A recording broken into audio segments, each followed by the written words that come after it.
Okay, ako di ay si Mrs. Geraldine Pedregosa. May isa ka bana o tulo ka anak.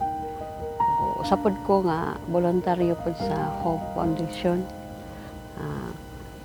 Akong bana, usapod ka mag-uuma. Ako, po ko sa balay. Atiman po sa akong pamilya. Huldi po ko sa balay. Matag-adlaw. Ano na ko atiman sa ila. Sa pagsugod pa lang daan sa Hope, naanak ko, kauban namin sa akong pamilya pamuhat ni ini nga bulaton sa Ginoo.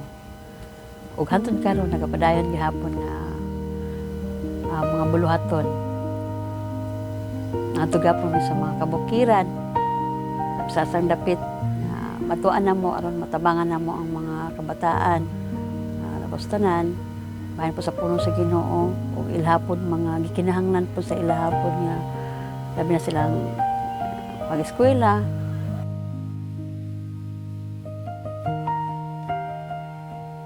Ang rason ani mao man gyud ni ang giingin nyo sa Bible. Ni buluhaton pod ingin pod niya kanang kabahin man gyud ta ani. Mao man gyud ni ang mga buluhaton nga pako sa Ginoo ba nga di lang sa pagsangyaw kundi makatabang po ta sa uban, labi na sa ilang need nila, no? Labi na sa mga lugar nga mga lisod na kaayo, no? Lisod na kaayong kahimtang, maluoy po mi dito, maluoy po mi sila kahimtang dito. Naamay mga hatag ng mga sanina, mga pagkaon, so among ginahatod po dito. Ug ginatudloan po namo sila sa bahin sa pulong sa Ginoo.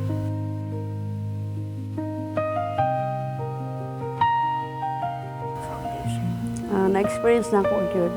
Maluoy ka ng kaluoy ba? Kaluoy nga to sa ilaha. Makita na ko sila nga. Kung unsa po dahil may kalisod, mas lisod po dahil sila. So, kami makakaon may kanon. Sila dito, makaon sila o mais or kamuti. O, kaya lang kahimtang dito. Una, labaw sa mga bata usab maluoy po ka nga. Wala sila mga chinilas. Wala sila igong mga sanina. Ano kato dito, hatag po may masayina po mga chinilas, labis pa nga pagkaon. Usapod na maluoy yun may tingali, nabati na ako na kay ako pa nagibati po ni Jesus. Kaya na naman ang Ginoo sa akong kinabuhi.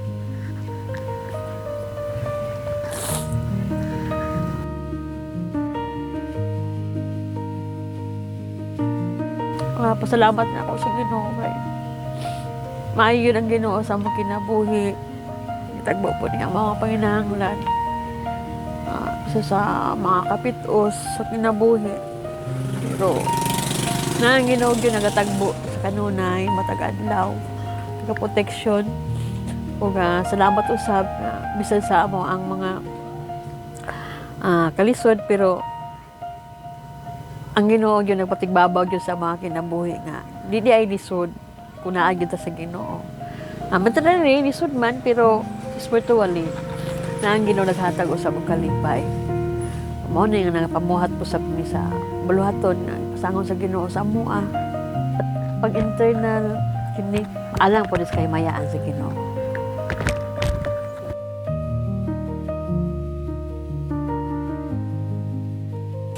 Ako nga amon akong ginapangay sa Ginoo sab nga dito sa akong pamilya, magkapadayon jud sa mga buluhaton gipasangon sa Ginoo sa amo o labi na usab kaning living hope, usab pod ni nga dako po ni og makatabang usab ni sa uban nga nanginahanglan pod labi na sa kaluwasan o sa labi na usab sa mga likinahanglan sa ilahang panimalay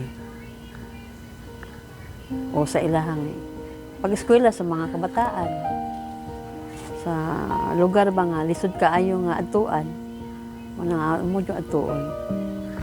So isip pod no nga kauban ka namo sa Hope International sugad pag yun sa sinugdanan, no? So this is maybe the time also to even in small things, sa gamay lang nga pamaagi nga i-bless pod ang mga Hope International staff.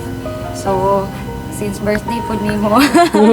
So this is the time. So ang Hope Day, ang dako pagpasalamat sa imong kinabuhi. Sukad po sa sinugdanan no na nagpagamit yun para sa kayamayan sa Ginoo. So receive this as a small gift para sa imuha.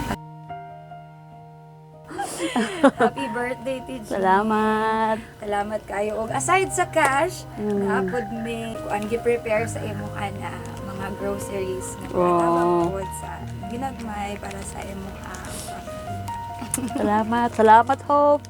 Salamat, Jesus. Salamat sa among founder, Marjorie Danad. Salamat kayo. Sayang, nakugugma. Kami yan nga baluhaton. I love you, Marge. I love you, Pilot. Tanan. Palingkod family. Thank you.